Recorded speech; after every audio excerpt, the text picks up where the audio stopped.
Oh, 100%, man. Like I lost a lot of friendships, a lot of relationships, put in all that effort, but I knew it was going to be worth it. And it's also what I wanted to do. So yeah, early days, you just got to, the balance is not a thing. You just got to do the hard yards because yeah, sometimes it might look like, oh, it's a bit cruisy, you know, living in Bali, etc. But they don't see that like all the work that's gone behind the scenes, all the struggles, all the staying up late at night, reading bloody research articles, watching YouTube clip after YouTube clip, trying to learn, reading psychology books and all that to like set the foundation.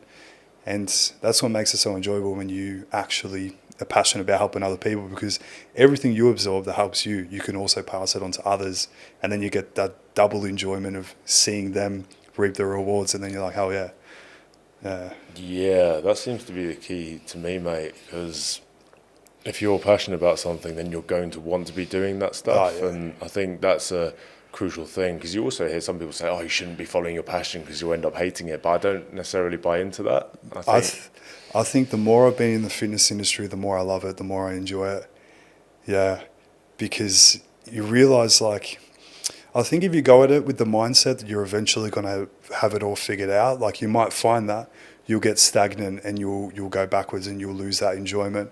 But if you view it through the lens of like you can always learn more, you can always improve, that you'll keep going and then that passion will continue to rise. It's like that classic, when you first learn something, you think you know everything.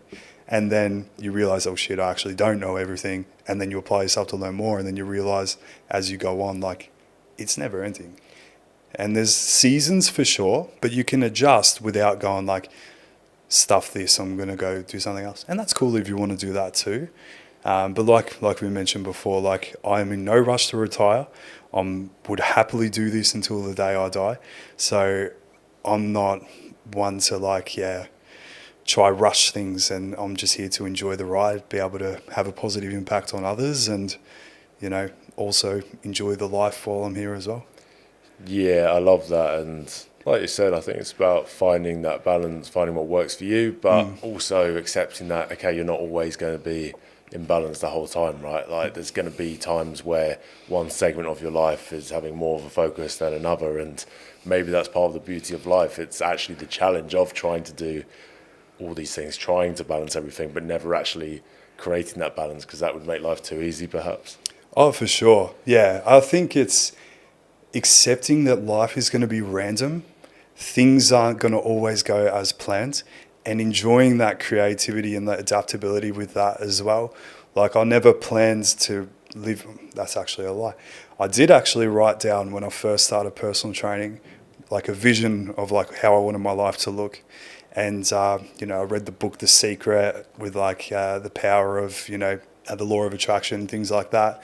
And I wrote it all out and, ended up becoming reality with the life I live now. But that's also from all the hard work, like did the work too. So it's not like, all right, I'm going to, you know, achieve XXX and then just sit there and wait for it to happen. Like, yeah, you got to absolutely put the work in, and you learn. I learned through burning myself out. So I would constantly just like redline it, go overboard, burn out. And then I'm like, okay, now I know the signs.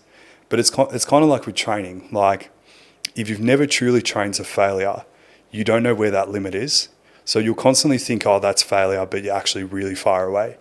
So with like my work as well, business, everything, I usually take things too far. And then I learn, okay, all right, those were the signs leading into them. So when that starts to come, I'll manage things a bit better. So if I start to feel signs of burnout, I might deploy some more mindfulness strategies. I might, instead of going and doing like heaps of research on a certain topic, I'll just go to the sauna and just relax. And then I'm able to have breaks between those burnout periods, but they're still going to come. How do you ensure that you're sensitive to the signs? I was chatting about this on another episode with Dion, and he was saying just be sensitive to the signs, but I think our ego sometimes wants to ignore the signs and we don't actually pay attention to them. So how do you ensure, or how, because I assume that hasn't come naturally, right? Oh, no. No. Well, I've gone from one extreme to the other. growing up, I was like the sort of individual that would do the bare minimum for everything and was very lazy, was going nowhere, had, going down all the wrong paths, just taking the path of least resistance and avoiding the work, etc. And then once I realized all the benefits of actually applying yourself and, backing yourself to do something that's meaningful, I realized, okay, I can work hard. It's just like, it needs to be something I'm passionate about. And then the signs I find for me when it comes to like recognizing burnout is usually just like my baseline levels of anxiety. Like I might be a little bit more on edge. I might find it's a little bit harder for me to wind down before sleep. I might find my excitement to go to the gym, or even just my general excitement, which is more often than not very high, to like get into work. But I might find there's a little bit more inertia. I'm maybe like distracted, procrastinating a bit more and things like that. Or I'm leveraging caffeine a lot more. And then those sort of things. I guess a good thing with like being a coach and also being coached, I have to write out a lot of things like, how's my energy levels? How's my stress? How's my sleep score? How's my sleep duration? So that sort of like, I see, okay, last week, like all these things were like green. Now they're starting to get yellow. Got a couple of reds there. What's changed? I'm not taking my sleep as seriously. I'm not taking time to just like relax in the day. I'm just go, go, go. And then I sort of auto-regulate and adjust. Yeah. Yeah, I love that. And I think it takes a lot of discipline, actually. Like we apply discipline to all these other areas, like, okay, you shouldn't scroll or you shouldn't, whatever, like have more than a drink if you do drink. Mm-hmm.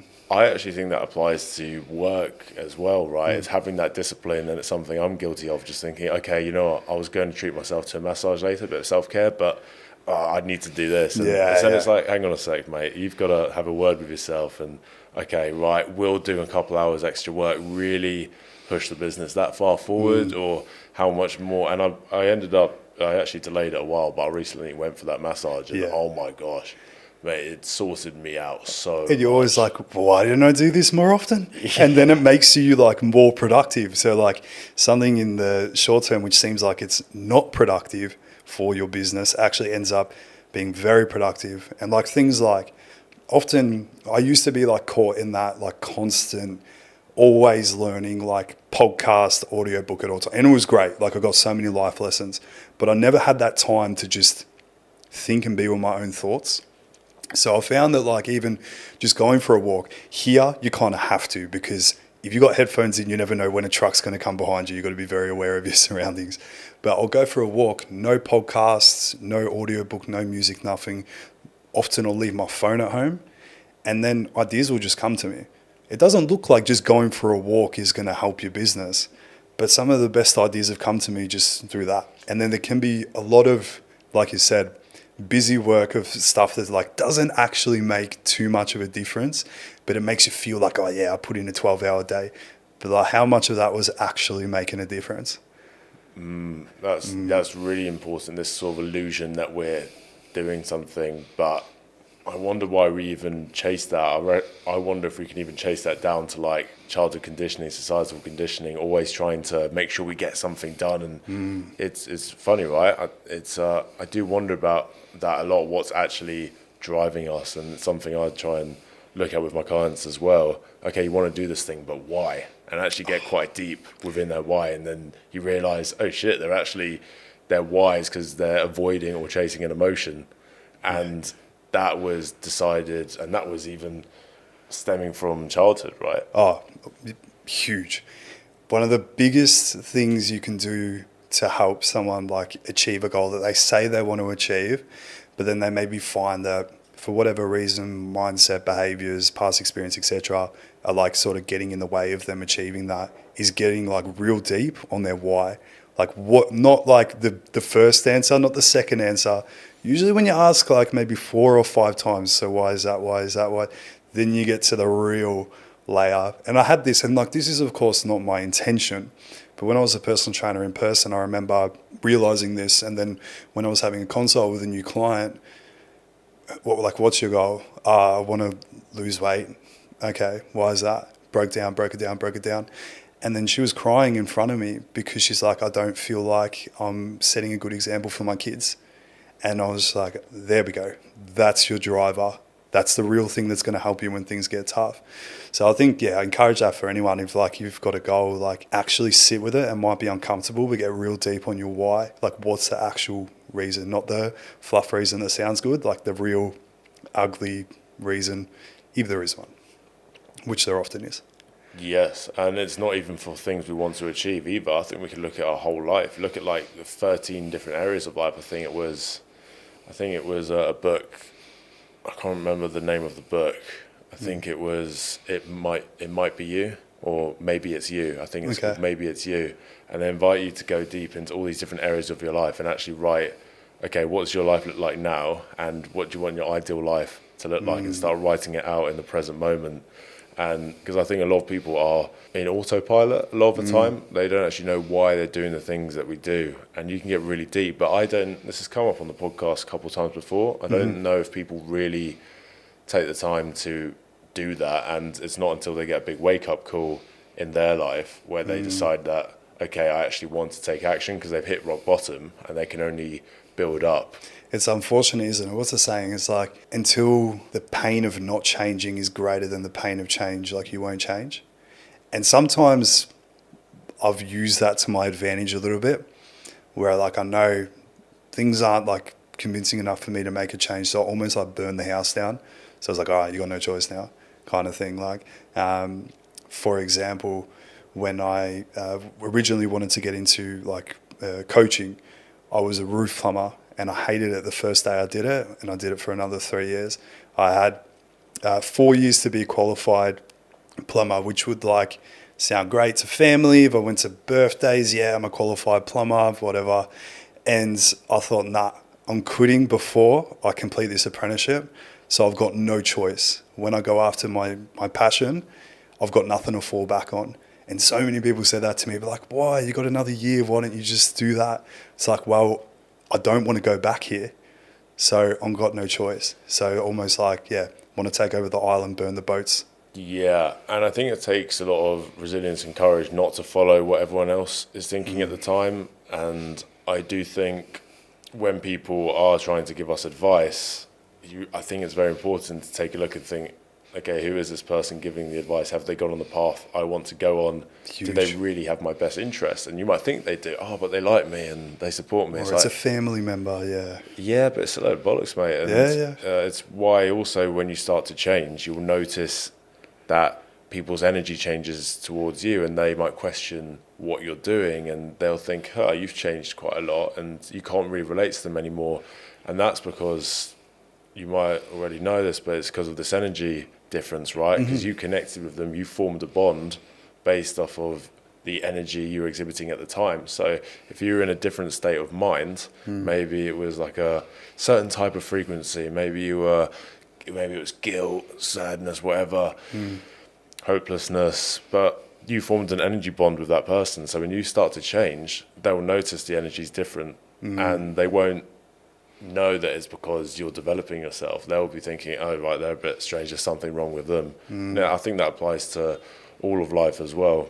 A lot of the time when we are judging someone, I always use the term, like, people are mirrors, because they're literally telling you so much about yourself as well, right?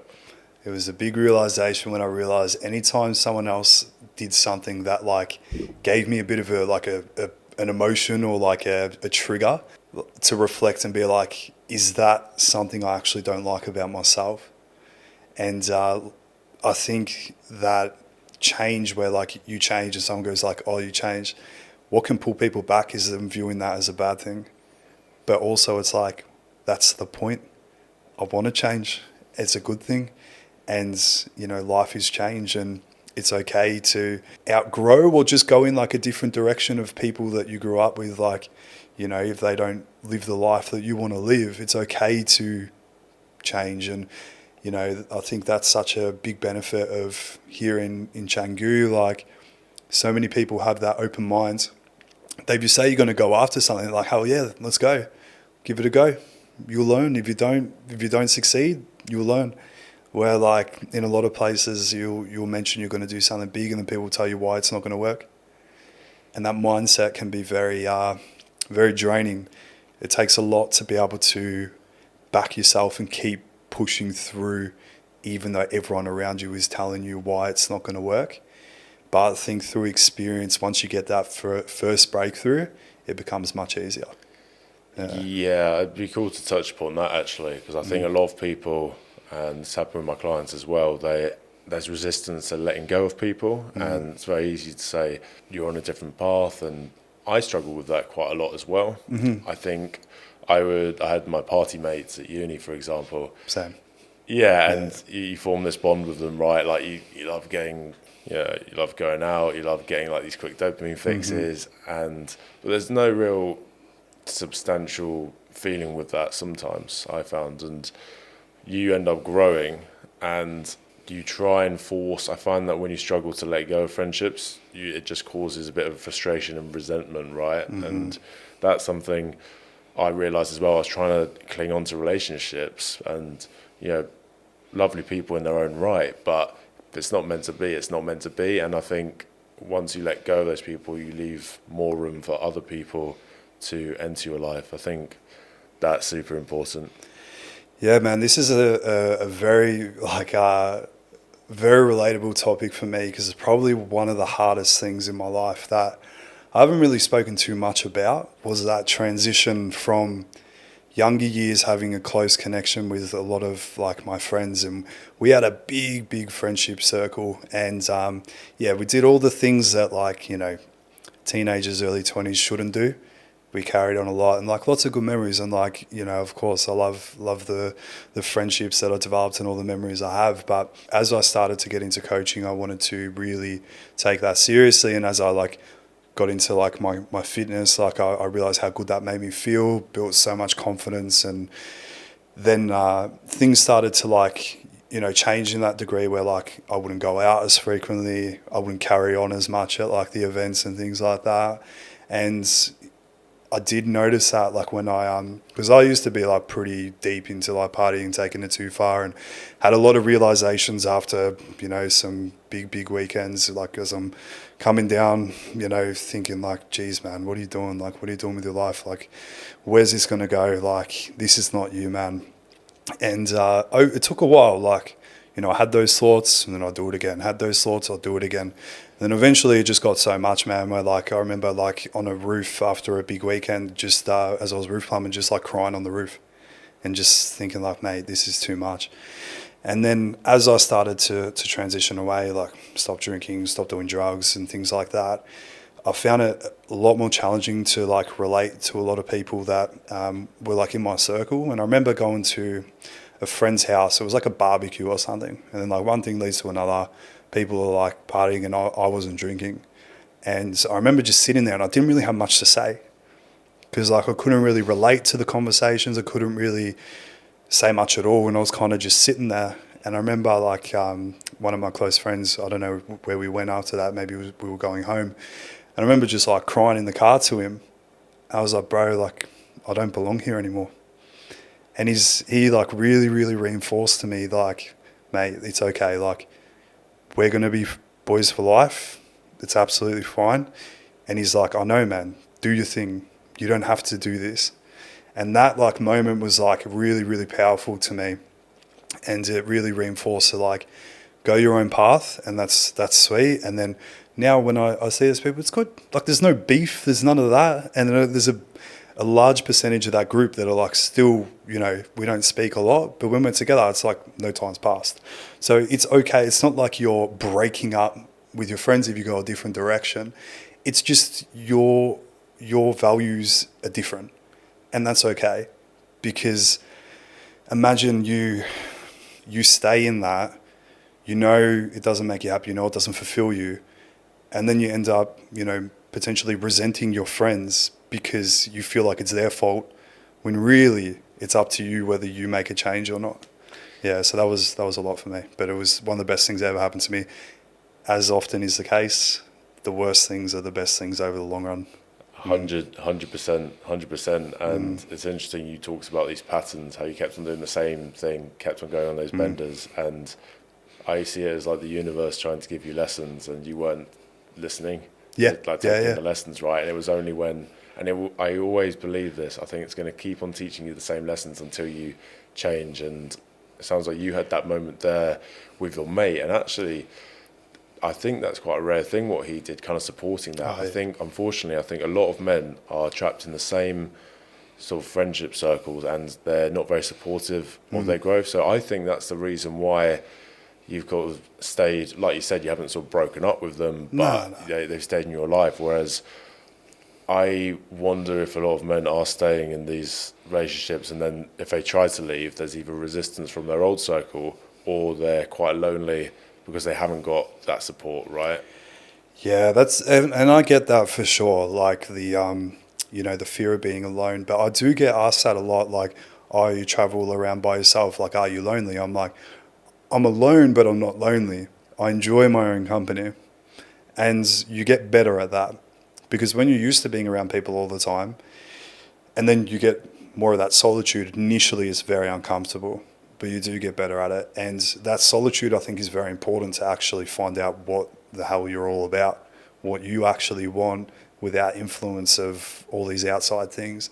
Because I've had so many conversations with people that have like, clients, past clients, current clients, that like their life is a reflection of what others think is, cool or whatever. And they're like, yeah, I just got in, like, similar to my story, like I got into plumbing because I thought, yeah, that'll sound good. And then they realized down the line, like, there's more than this. Not to hate on plumbers at all, but like, doing something that you think will make someone else happy, but it's not actually you. Yeah. Yeah, that's a big point. And I wonder, because we all end up doing this, do you think it's because our sort of generation of parents, or maybe just parents generally, they have an idea of what we should or shouldn't be doing?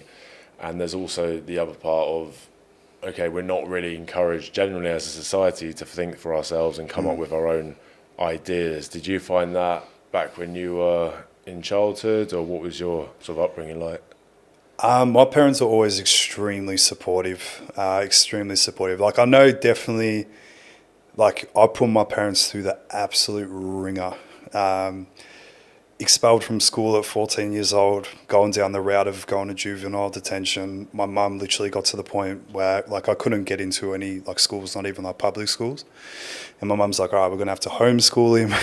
And then my beautiful nan, who recently passed away, like, forever grateful for this. Like, she was a retired teacher, and she homeschooled me. And then my mum's like, all right, we need to, like, get this kid to, like, work something out. He needs some discipline. So she got me into martial arts. She got me into Wing Chun with the self-defense coach that she had. And that was like one of the most pivotal experiences of my life, like having a mentor like that, because it taught me discipline. And that's how I got into the gym. And that's a big reason why I'm so passionate about the gym, because it literally saved my life. And then I went back to school, got kicked out of school again, and then just basically going nowhere. But my parents are always very, very supportive. I know my dad loved me when I was I know he loves me. He loved that I was a roof plumber, because he always wanted to be a carpenter. But we had a family business back home as supermarkets, and he was just, from the day he started work, he was there, and then he stayed there until the day he retired. So in that generation, it's kind of like, what you start is what you do. And then I'm moving all around the place, doing all these different jobs, and then he was a bit like, oh, what's going on? And I think he still doesn't know what I really do, even though I coach him. Like, he's kind of, he's blown away by it. I know in the earlier days, and I get it, like, personal training doesn't sound like a career that's going to be very, long lasting. But I think I've definitely proven to him that if you put the work in, it doesn't matter what the hell the job title is, you can make it work. Yeah, so my parents are always extremely supportive of me, even when I put them through hell. So I'll appreciate them a lot for that. Yeah. Yeah, I love that. And I also love the story of you finding that mentor who could show you or put you on that path of the straight and narrow. Where do you think discipline comes from then? Is it a case of, right, someone has to literally shake you and show you the ropes, almost sort of involuntary? And where do you think people can cultivate that? Because is it always coming from within, or do you literally need to be conditioned that way? I think you need inspiration first. Like you need something to work towards, something that you value and your why, something that means a lot to you. So then you find like things that mean a lot to you usually don't need a lot of discipline for them. But if it's something that's new, it's probably going to be a little bit more challenging. So recognizing that in the early days of doing something new, there's going to be a little bit more like energy you have to deploy into it. Much like we spoke about starting a business, you've got to do those hard years early on. But then over time, the necessity for discipline gets less and less and less and less and less and becomes a part of your identity. So little things like focusing more on your behaviors, focusing more on the process and the outcome. And those are the things you actually have control over. So like control the things you can control, accept that progress over perfection is the most important thing. So if you get a setback, it's not like, oh no, what's the point, I suck, etc. It's like, oh, I got a setback, cool. How can I learn from this? And then you are excited with challenges, because that's usually the thing that like pushes people away from, doing something, is that like, oh no, it's going to be hard. But it's like, cool. But then you're also going to be more capable of doing hard things. And probably the biggest thing, not the biggest thing, but a big element is like identity, like mentioned, and how good it felt whenever anyone would say to me, you're disciplined, because my whole life I wasn't. So that you get that buy-in as you go throughout. And of course, like anything worthwhile requires some discipline. If you want something that's out of the ordinary, you need to do out of the ordinary things. And if you always go for the short-term pleasures, the comfort, short-term easy, long-term hard, short-term hard, long-term easy. And over time, that discipline will become easy. Yeah, that's such an important point, mate. I was wondering, in your case, how uncomfortable do you think people should go starting out? Because I talk about this with my clients quite a lot, because sometimes I'll have this idea of, okay, right, let's make this big jump. This scares you. We should fucking do it. Yeah. But then I also see how their ego might be thinking, oh wait, hang on a sec, that's quite scary. Let's do this bit first. Yeah. Right. So that balance has been really interesting to me. I think that's probably the best way to go about it.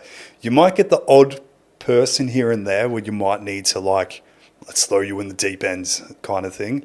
But more often than not, it's what's the lowest hanging fruit right now. So I've got a client that comes to me and they've got a goal of like building muscle, but they've never stepped foot in the gym before. I'm not going to put them on a 6-day push-pull leg split with rest pause sets and tracking high volume progressive, like all these variables, and then like making them eat 6 meals a day. Not that you have to do that, of course. And like, all these things at once, because then they're just going to be like, fuck this is too hard. It's like, all right, what's the next small thing? All right, let's get you in the gym twice a week. Let's see how that goes. All right, sweet. Going well, you can do it consistently, progressing, cool. Let's try 3. All right, now with the nutrition, let's just focus on your protein goal for now, and then we'll worry about calories later. All right, you hitting your protein consistently? All right, let's just go to maintenance calories, see like how we can go with that. Okay, because we're not going, like if their goal is fat loss, for example, we're not going to go straight into like a crazy deficit straight out of the gate and meal plans can work, but like meet the client where they're at, or just meet yourself where you're at. What's the thing you're actually willing and able to do? Because it can be good to see like all these things that, maybe someone on Instagram posted and they're like got this amazing routine and things like that. But it's like, what are you willing to able to do right now? Because you don't have to have it all figured out right away. The main thing is that you play that long game. Like what we discussed with coaching, like I know I want to do this like for as long as I can. So I just focus on what's the next small step, and just repeat that, and that becomes a much bigger thing. And then you look back and you're like, oh shit, all those small steps did add up. So starting small I think is a good move, because you build that confidence and then you get more of the wins along the way. Where if you set like this really big target, it's like it will feel like torturous until you get to that. And then you get there and you're like, and what, I've got to do that all over again to the next target? Yeah. So enjoying the climb. Yeah. Celebrating those small wins as well, right?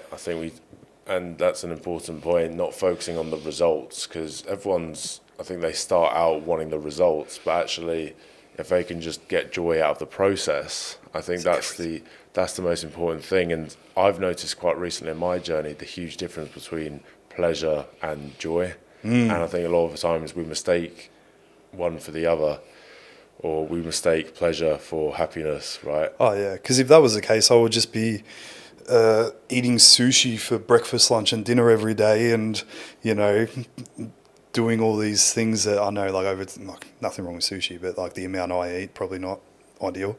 But yeah, like that's a huge one. The difference between pleasure and joy, or like satisfaction, because one is very lasting, one's very fleeting. And that's the thing as well. If you solely focus on the outcome's very fleeting. Like I coach some competitors for like bodybuilding competitions and like bikini competitions. And like they're in like a 24-week prep, more often than not around that range, where they're locked in for this one moment on stage, where they might spend a minute on stage. So think about 24 weeks, whatever amount of hours that is.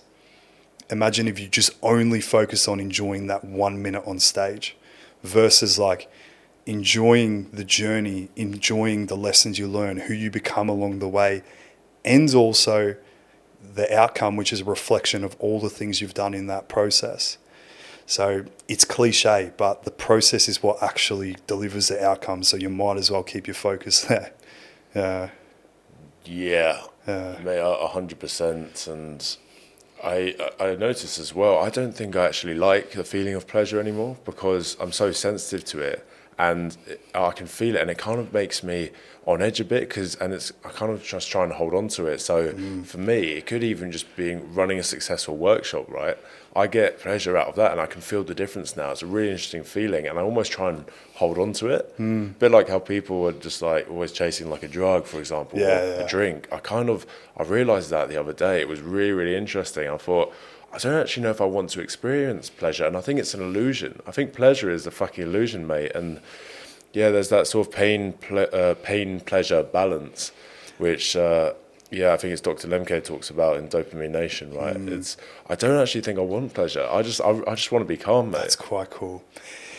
That's actually something I've been thinking a lot about lately, probably over the past year, and it's been very, very insightful. So I do these little things like, I love coffee, right? I'll go for a walk in the morning, get my steps in, get the sunlight, Andrew Huberman, all that stuff. And then I'll get my coffee, I'll sit down to work, I'll put my coffee there. I want to drink it right away, but I'll just leave it there, because I like the idea of that anticipation, of like knowing it's there, but not just going for it straight away. And I try to do that with a lot of things. Like, I might want to get a pizza. I'm like, nah. Because the feeling of like me knowing that at the moment, a pizza would be good, but not eating the pizza is so much more long lasting. And even like recently having dengue fever, like everyone else, well, I'm not saying I'm a hero, but like what I took away from it was like, sweet, this is like going to give me perspective of like appreciating my health. So then nothing actually that you can turn even like discomfort into pleasure. It's just flipping that perspective and that expectation around it. Yeah, it's all about perspective, bro. That happened with me. I had this big problem on my mind, really big problem, and I was ruminating on it for a very, very long time. And the answer I got was, it's not the problem itself, it's your perspective on it. And that just lifted a huge weight off my shoulders, and it's crazy. Like, it just completely vanished, and my whole perspective absolutely shifted. I wanted to touch upon that coffee example though, because I've started noticing this myself. Because in the past, I've done 3 months with no caffeine, and I noticed how I just felt actually pretty stable. Yeah, just baseline. Great. Just fucking baseline. It's beautiful. Now I've gone back onto a coffee. I think I had it once. You know when you wake up early for an airport flight? Yeah, I had it once during that, and then as soon as I felt that sort of high, that rush, I'm like, oh shit, here we go. We're back. Dopamine is the hormone of more. It is. And I start thinking about coffee now. I think it's easy for you to say, oh no, it's not an addiction, I just enjoy it. But then it's absolutely an addiction for me. Yeah, I think me too. I mean, I'd love to. I think if you really want to, then yeah, you could probably get off it. But it's almost that sense of enjoyment, even though it is temporary. But I've kind of almost made it like a part of my day. But it does get me thinking, just like, right, what's the balance between something you enjoy in the moment, but then also detrimental to your health? And again, coffee, I'm sure there's numerous health benefits. Like anything, you can find advantages and disadvantages. Yeah, but it's more like just cherry pick the study that suits your ideology. Exactly. So it's not about that. It's more something being in control of me rather than me being in control of something else. Yeah, I get that for sure.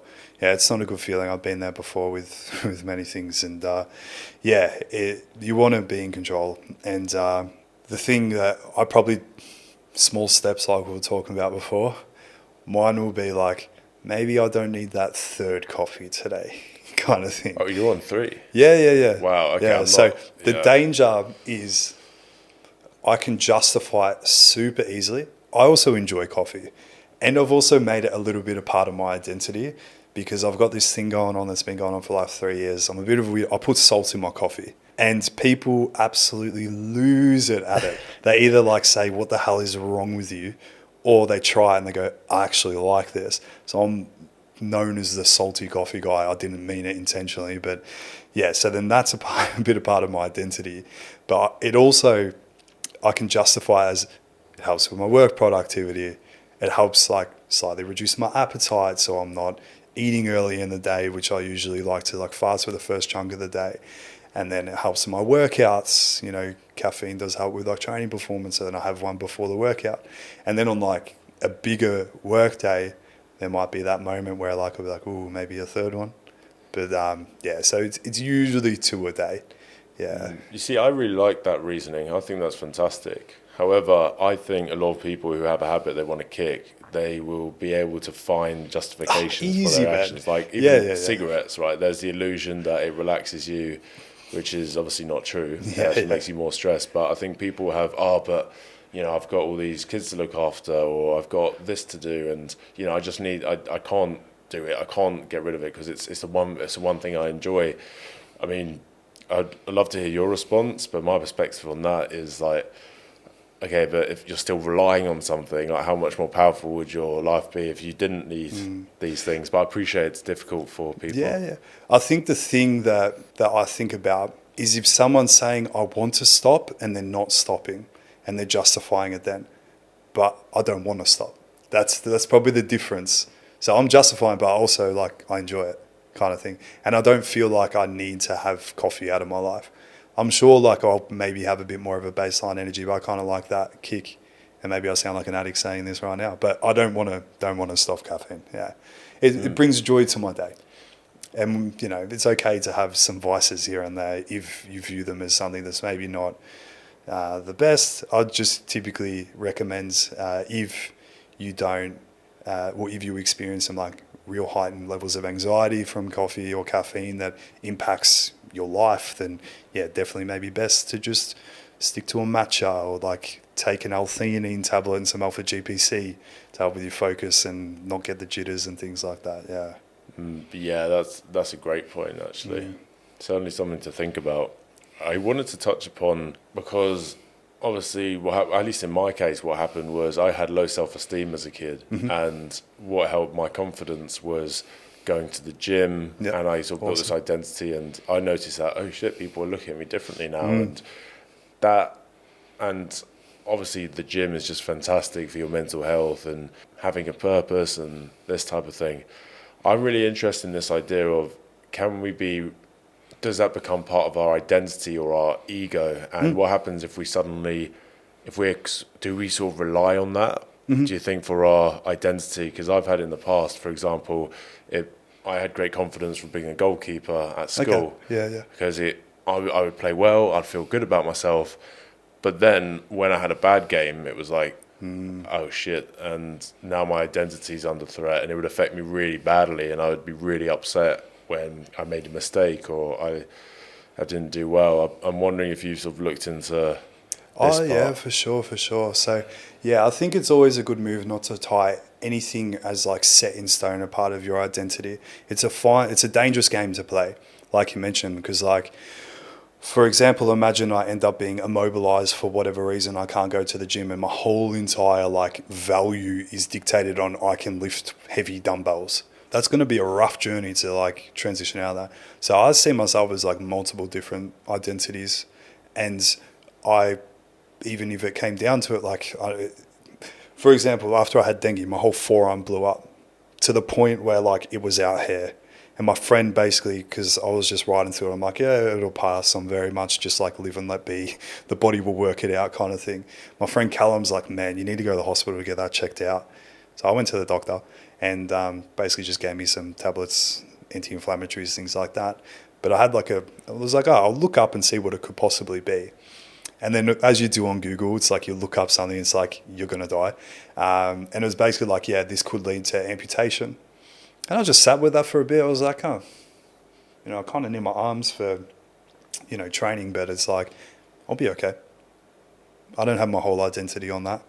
And the only thing I really thought about is like, oh, that's going to be a bit annoying when I do my client check-ins. I'm going to have to like do everything by voice note. So I think, I would just adapt. But I definitely have made that mistake before where I've tied my whole identity in one thing.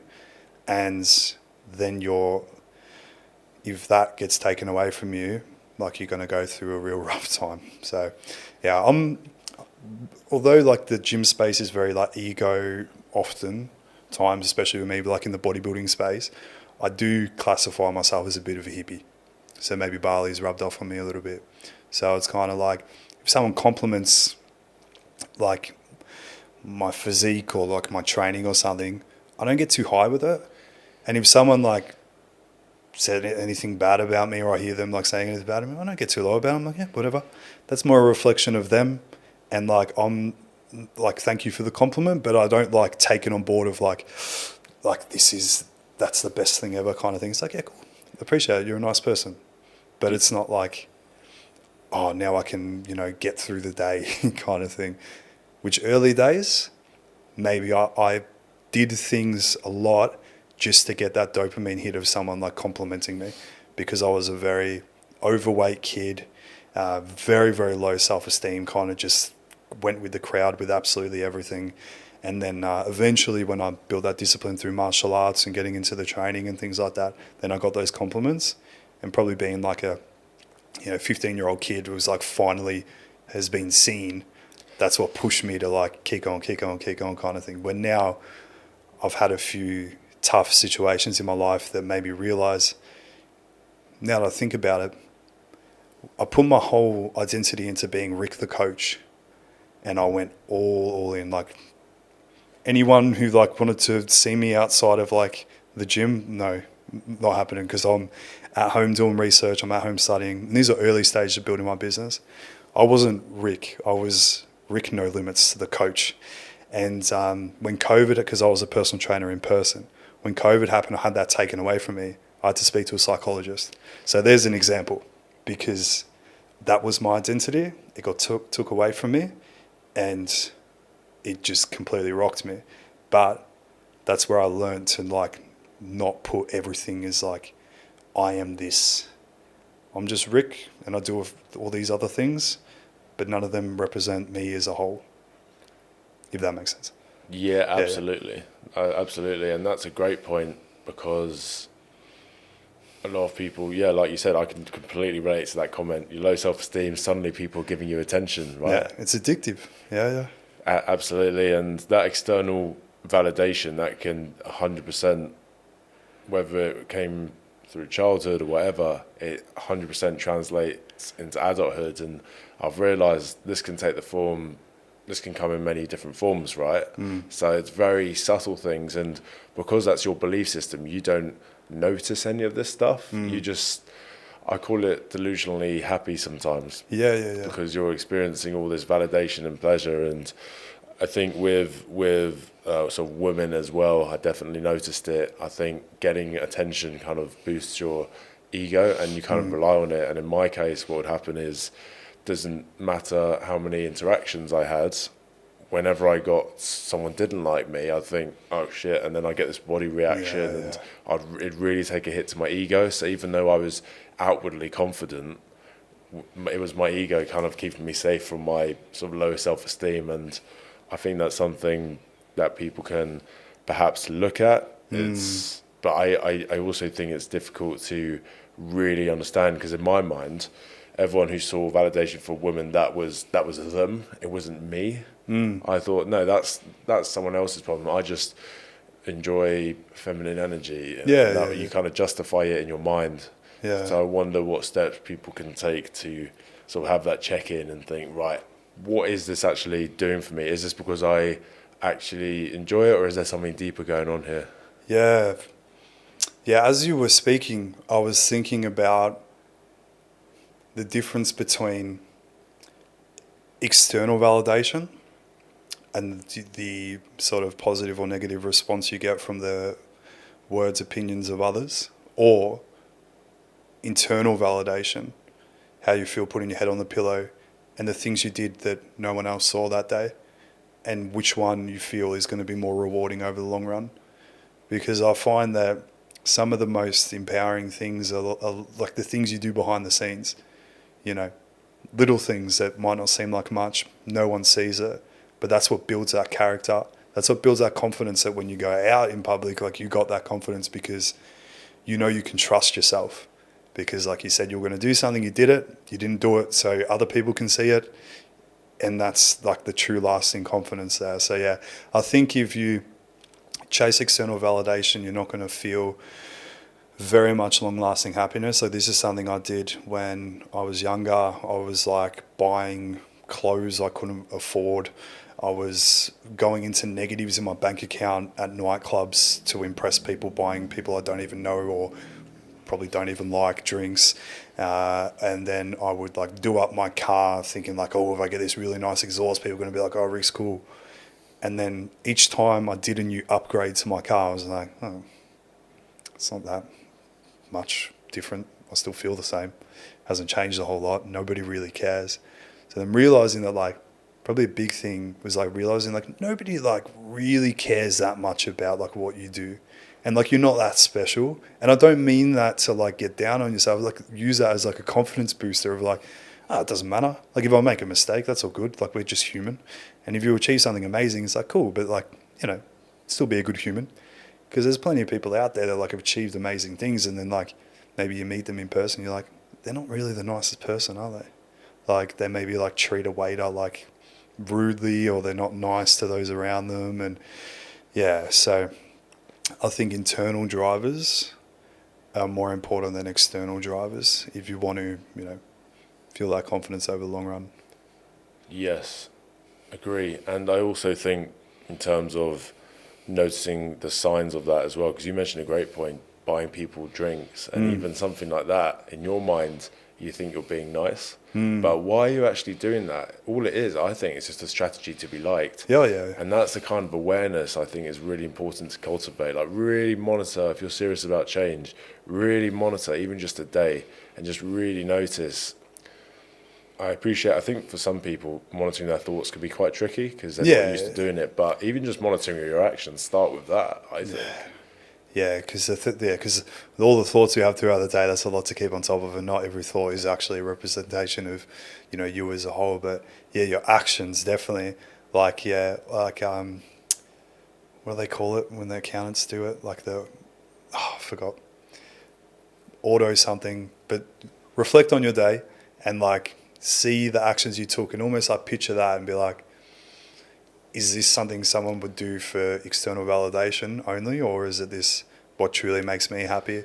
Because if you're getting sucked into these things and you're like, this isn't actually me, it's probably for external validation, and then getting a bit deeper what you expect to achieve from that, and then could you provide that to yourself without the other people like guaranteeing or giving that to you? But even then, it's like, if you put the power in others, it's always going to be extremely fleeting, and you have no control over the variables.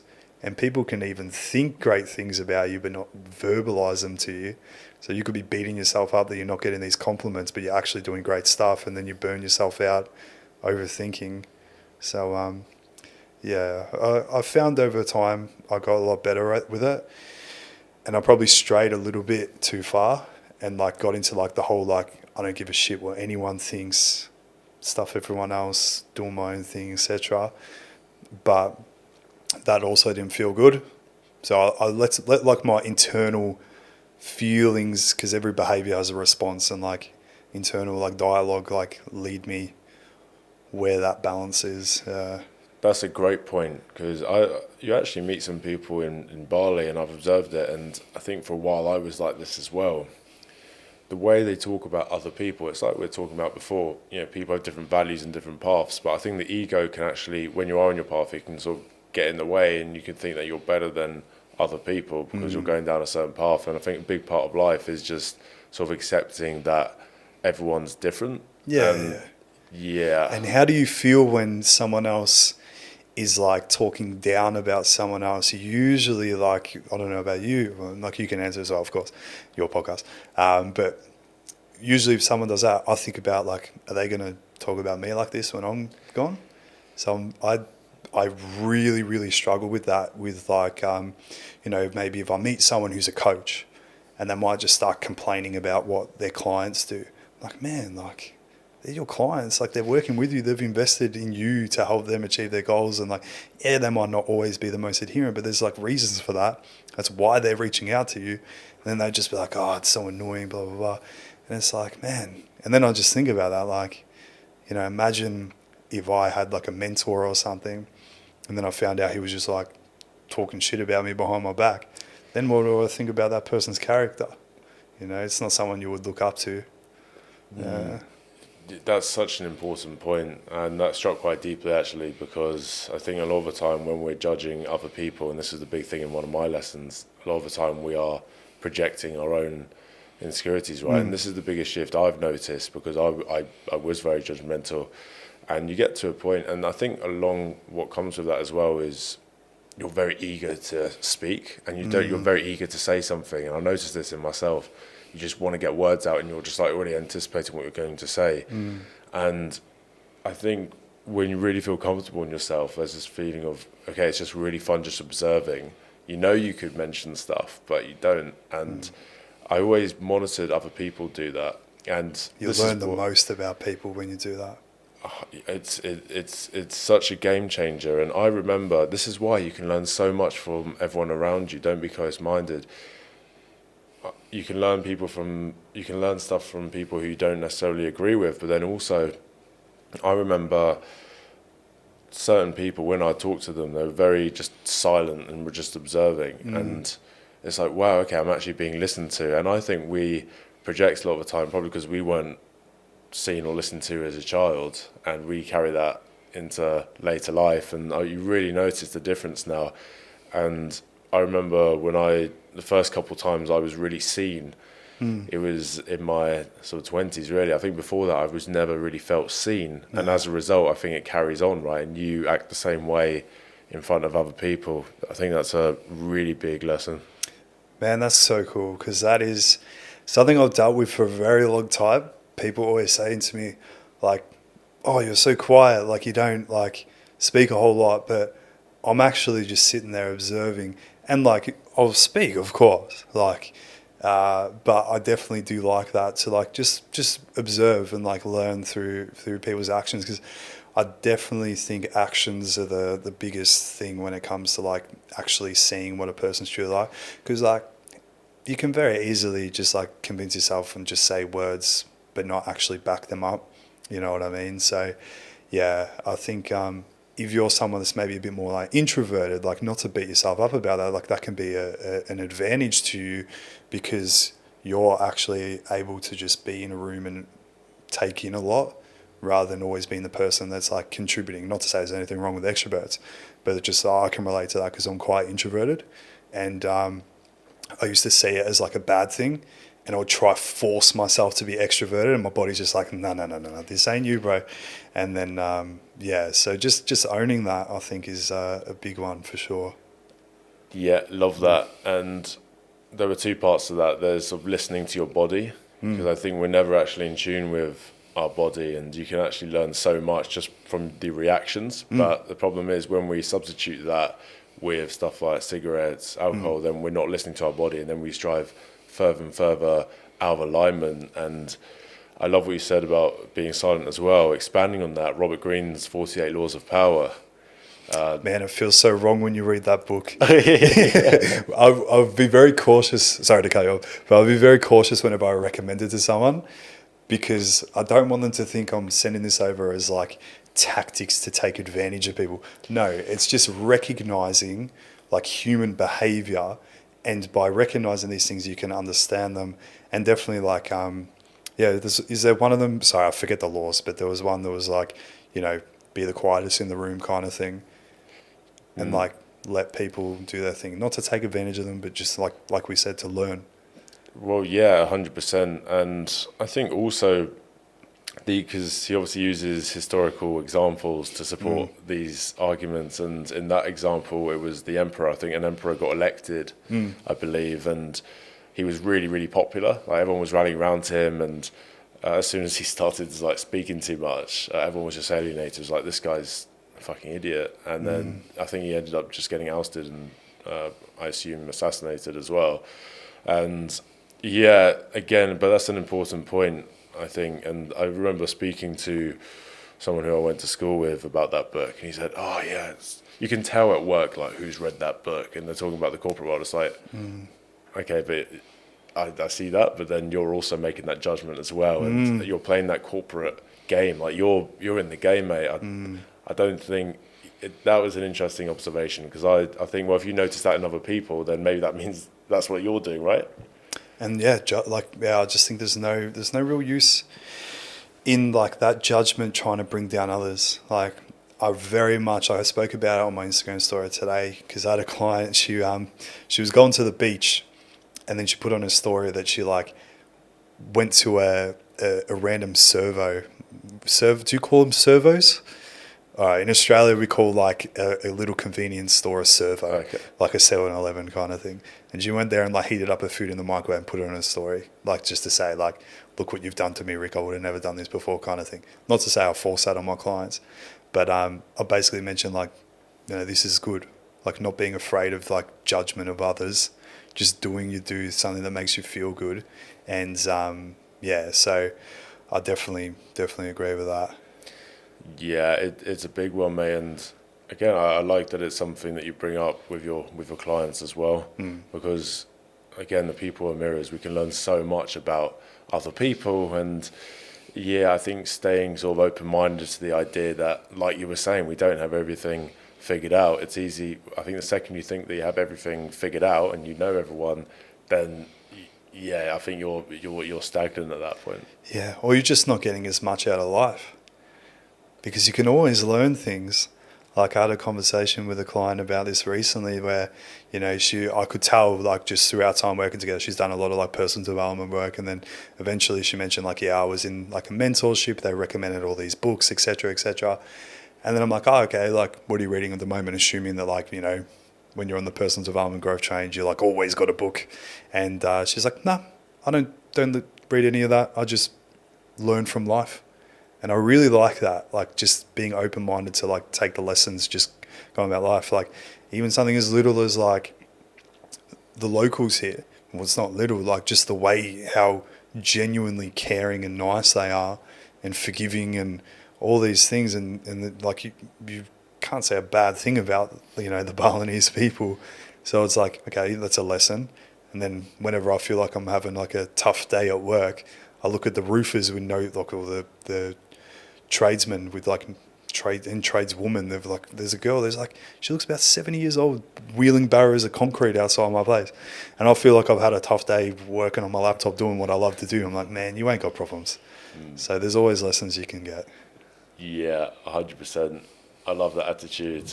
I think there was another question I had, because if you read The Untethered Soul, I think that's a great introduction to separating your mind from who you are and understanding what goes on. That was quite a game changer for me. But he mentions there, when we are making judgments, it's a protection mechanism from our brain, right? Yeah. Because we've used our past experiences to explain what's going on in our present reality, and that means we're closed off to experiencing the depths of life. But the reason why we do that is because if we had no idea what was going on, there'd be a fear emotion. It's like, oh shit, what's going on here?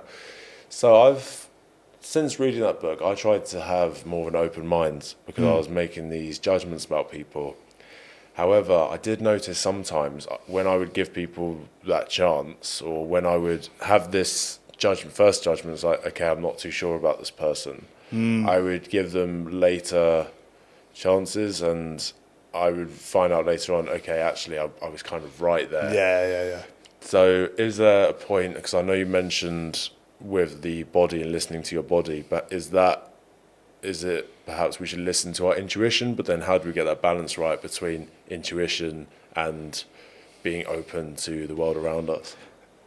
Yeah, so it's a skill you like definitely like get better at. Like you'll make those mistakes, but I think like so many of the best lessons are through making mistakes. And you know, even if you give someone the benefit of the doubt and they still end up doing you dirty for whatever reason, you know, you've still kept your character because you gave them the benefit of the doubt and you were still giving them a chance.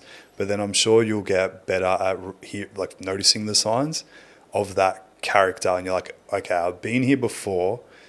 Maybe just like keep your distance a bit. Like don't go too far out of your way, but still be like, you know, sort of neutral about things, but don't go like, you know, lending them $5,000 for whatever reason because they asked for it. And then I think, yeah, like not aiming to like giving without expectations as well, probably. I know that's a little bit random thrown in there, but like, you know, being able to help them out and not expecting much from them either. And I think like not putting people on a pedestal, because I think like we discussed at dinner around like expectations. So like if you put the expectation that they're going to be like an amazing person who's going to change your life, like only you can do that. Yeah, they might be able to help on the journey, but yeah, I know it's a hard thing to say, but I think it's just something that just when you know kind of thing. Yeah, I used to suck at it when I was younger. Like I remember like bringing friends over when I was younger, and then my mum would say to me like, be careful with that guy, like, I don't know. And then, like, lo and behold, there are people who've, like, ended up in prison and things like that. And I was like, Mum, your experience obviously paid off for you. And, like, I had to learn the hard way a lot, yeah. Yeah, and that's what I've observed with my parents as well. They'll have their advice, especially my mum. But then, obviously, as a kid, we're like, okay, no, it's all right, I appreciate it, but you don't know what's best for me. And, so, and a lot of the time, they will be right. But I also think there's a beauty in sort of understanding the lessons yourself, right, and experiencing it firsthand. It's when it sticks. 100%, and the amount of times a message will go in one of my ears and then it won't actually grow. The seed's been planted, but it won't actually go until that moment happens in real life, right? And yeah, I think a big part of life is just embracing all of it. Just this is the essence of self-discovery, yeah. I think. Yeah, and it's such a fun journey. Learning more about yourself all the time. Yeah, 100%. This is flown by. We've got a closing tradition on the podcast where we have 3 questions. Let's go. 2 of which are traditional, but the third one is asked by one of our guests on the podcast, which is cool. The first one is a song recommendation. Oh, song recommendation. Oh, I'm terrible for this. I have the most like random playlist ever. Like I'll have classical music, and then I'll have like underground UK grime, then I'll have, you know, bloody hardstyle, etc. A song recommendation. I mean, I'll just have to stick with the leg, hate it or love it, because that's a song I listened to that helped me get through a lot of hard times when I was younger.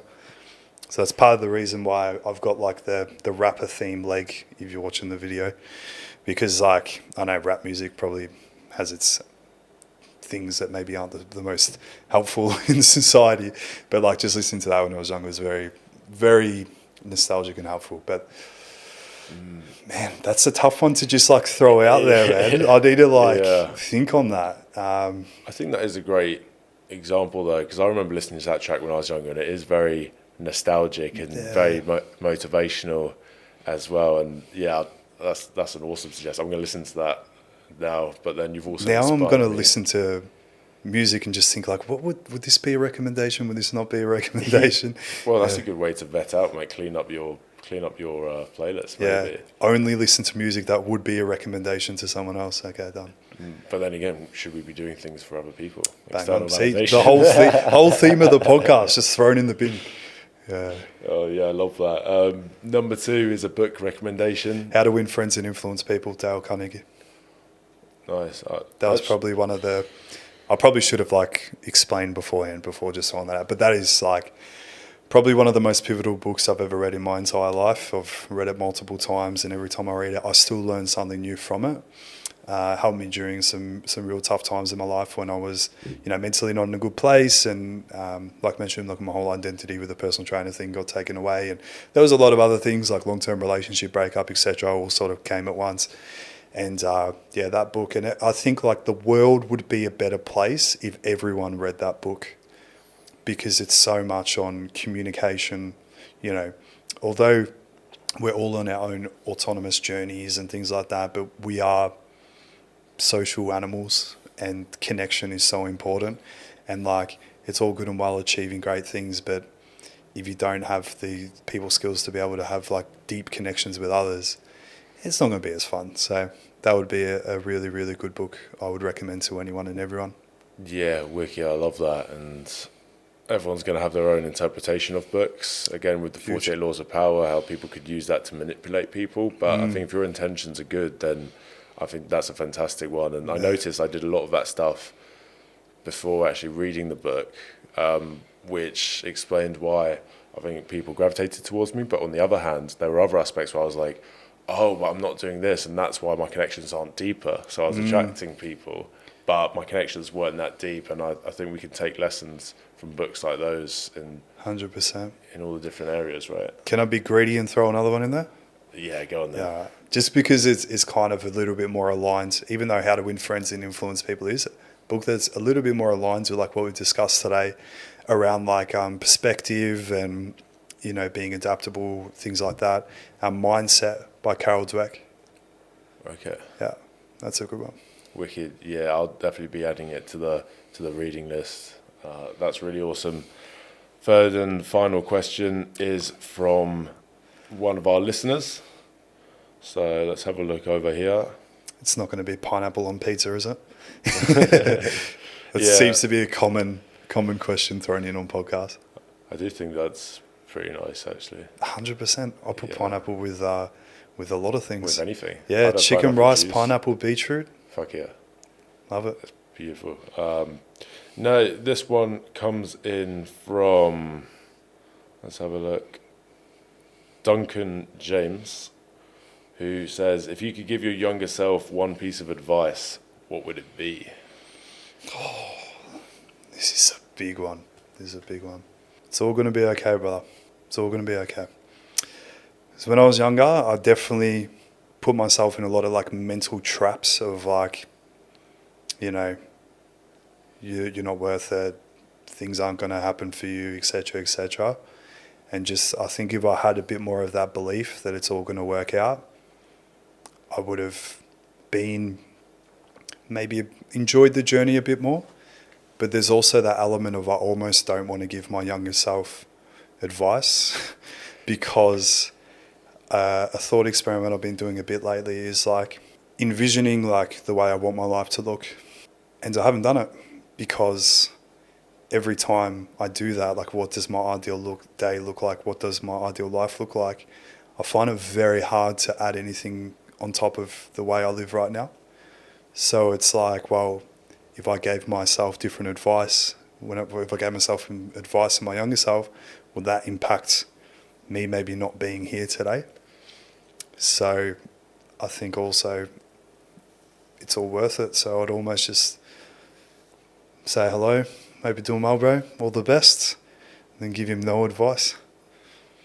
I love that. And I really do think everything's meant to happen to us at these certain periods of our life. So yeah, I could totally relate to that. I remember in my darkest moments, it was, it's fucking tough, right? And yeah, there's almost all that strength that we derive from, even if it was doing it alone. Not that I don't think that's the best option. I think if you can reach out to people, get support, absolutely do that. But that whole intrinsic journey, it's because it's like you have to start trusting yourself now, and you go so deep. And I think that's where you can really start to build self-love and really start to reset.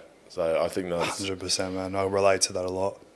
Yeah, what a great way to finish. Covered a lot of ground, but yeah, it's been awesome, Rick. I appreciate it, man. It's been great to be on, and you've put a lot of trust in me. We just went out to dinner at Open House the other night, and I could have been an absolute lunatic, and you asked me on the podcast. So grateful for the opportunity to ramble on here, and I've really enjoyed this, man. Thank you. And I think you're doing great work. You're sending a great message, and I'm sure you're making a very positive impact as well. Thank you, brother. Appreciate you. And yeah, I think with Open House as well, I think you kind of just notice these things. You become more sensitive to people's energy, and yeah, there was no doubt from my end this was going to be a fucking awesome conversation. I hope so. Really cool. Where can people find you if they're interested in your services and what you're doing? Awesome, yeah. So my main activity will just be on Instagram. So it's rick.nolimits.